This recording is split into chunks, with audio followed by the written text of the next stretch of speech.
வணக்கம். நான் உங்கள் டாக்டர் நலங்குமார். அதாவது கடந்த 15 வருடங்களாக நம்ம சமூக ஆர்வலராட்டு களத்தில் பயணப்பட்டுட்டு இருக்கோம்.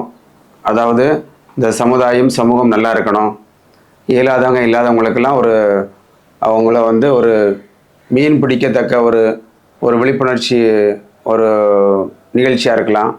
இல்லைன்னா இயலாதவங்களுக்காக வேண்டி இயன்றதை நம்மளால் முடிஞ்சதை செய்யணும் அப்படின்னு சொல்லி சமூகத்தில் ஒரு கட்டமைப்பை ஏற்படுத்தி ஒரு அறக்கட்டளை மூலம் ஒரு சமூக சிந்தனையோடு கடந்த 15 வருடங்களாக நலத்திட்டங்களை செய்து கொண்டிருக்கிறோம். அந்த வகையில் அடையாளப்படுத்தப்பட்ட வகையில் இப்போ தற்போது சமூக சீரழிவு ஒன்று நடந்துகிட்ருக்கு. பார்த்திங்கன்னா இன்றைக்கி 1947 நமக்கு சுதந்திரம் கிடச்சிட்டு நம்ம 79வது சுதந்திர தின விழாவை நம்ம கொண்டாட போகிறோம். அது ஒரு பக்கத்தில் இருந்தாலும் இந்த 1947 சுதந்திரம் கிடைக்க எவ்வளோ கஷ்டப்பட்டாங்க, உயிரை கூட கொடுத்துருக்காங்க. ஆனால் இப்போ பாருங்கள், நம்மளுடைய சமூக சிந்தனையில் சமூக சீரழிவுன்னு பார்க்கும்போது நிறைய ஜாதிய கொலைகள் நடந்துக்கிட்டே இருக்குது. பார்த்திங்கன்னா ஒவ்வொரு ஜாதிக்காரங்க இங்கே நிறைய ஜாதி இருக்குது. நம்ம இந்தியாவில் பார்த்திங்கன்னா கன்னியாகுமரி தொட்டு காஷ்மீர் வரைக்கும் நிறைய ஜாதிகள் இருக்குது, இனங்கள் இருக்குது, மொழிகள் இருக்குது. நம்மளுடைய விஷயங்களே பார்த்திங்கன்னா வேற்றுமையில் ஒற்றுமை தான். இன்றைக்கி உலக அளவில் எடுத்துக்கிட்டோன்னா இந்தியா மிகப்பெரிய ஜனநாயக நாடு. இன்றைக்கி 150 கோடியை நம்ம மக்கள் தொகை எட்டிக்கிட்டு இருக்கோம்.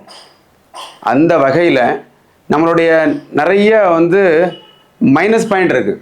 அதில் ஒன்று தான் என்னது, ஜாதிய பெருமை பேசுகிறது, ஜாதிய காரணம் காட்டி அடுத்த மனிதனை துன்புறுத்துறது, அடுத்தவனை கொலை பண்ணுறது, அடுத்தவங்கள தொந்தரவு பண்ணுறதெல்லாம் மிகப்பெரிய தவறு.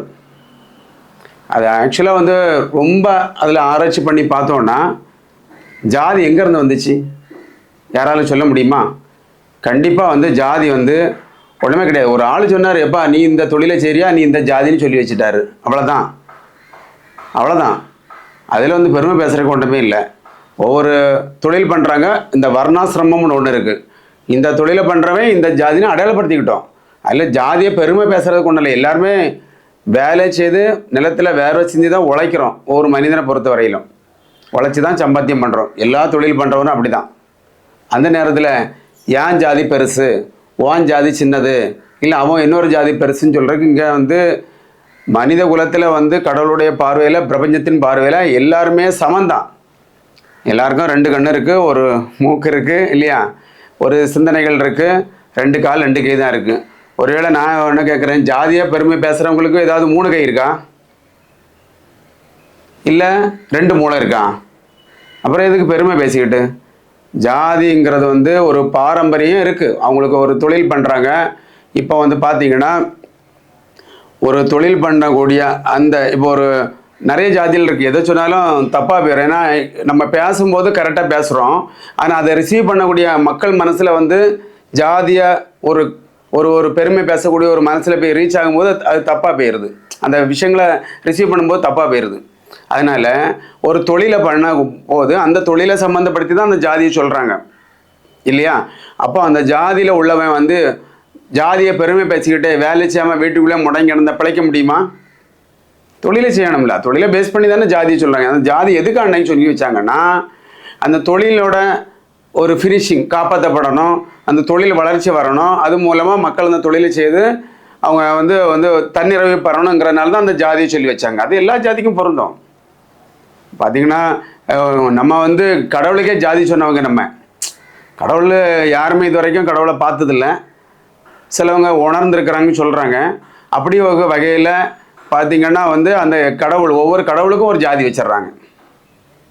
இப்போது இந்த உலகத்தில் 3 மதங்கள் பெருசாக இருக்குது. பார்த்திங்கன்னா இந்து, கிறிஸ்டின், முஸ்லீம்னு இருக்குது. இந்த 3 பேர்த்துக்குமே ஜாதியை சொல்லிடுவாங்க.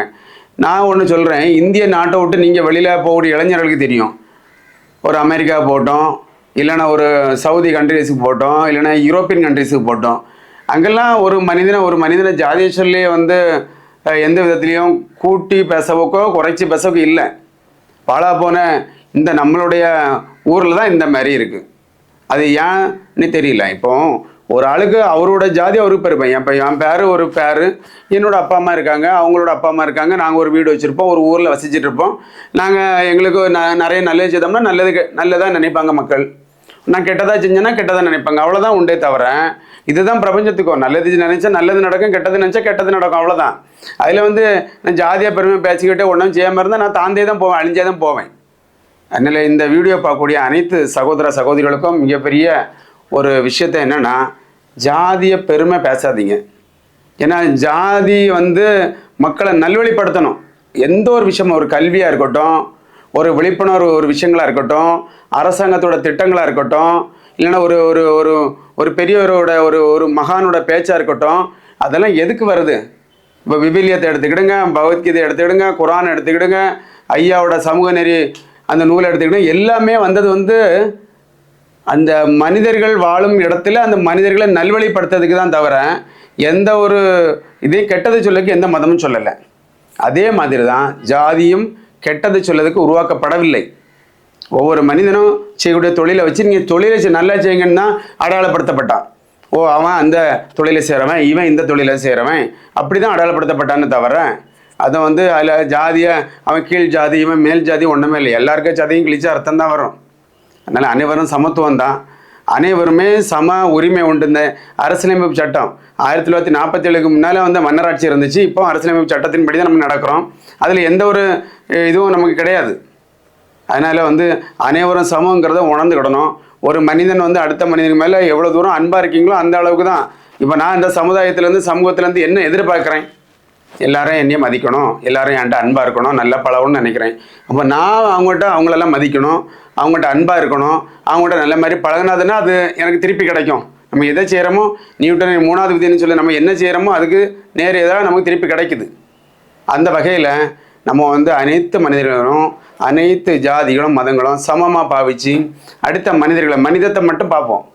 ஒரு மனிதனுக்கு பின்னால் இருக்கக்கூடிய ஜாதி மதம் இன உணர்வு மொழி வேறுபாடு இல்லாமல் மனிதனை மட்டும் பாருங்கள், ஏன்றதை செய்வோம் இல்லாதவருக்கு என்று சொல்லி என்னுடைய உரையை முடித்துக்களை. நன்றி, வணக்கம்.